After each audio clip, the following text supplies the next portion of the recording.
Kung iniwan ka na, wag mo nang habulin pa. Minsan kasi may mga bagay na dapat hayaan para di lalong masaktan. Bakit ka pa iiyak kung masaya na siyang wala ka? Bakit ka pa aasa kung naghahanap na siya ng iba? Bakit mo pa siya ipaglalaban kung siya mismo ay sinayang ka? At bakit mo pa hahabulin kung itinutulak ka na palayo?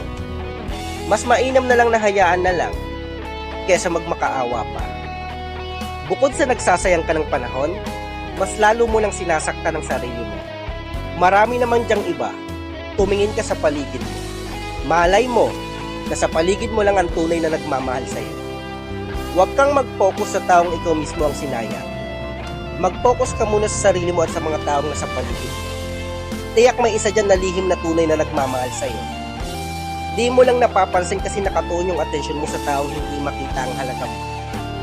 Suko na bitaw na. Bigyan mo naman ng pagkakataon na mahalin ka ng taong lihim na may pagtingin sa'yo.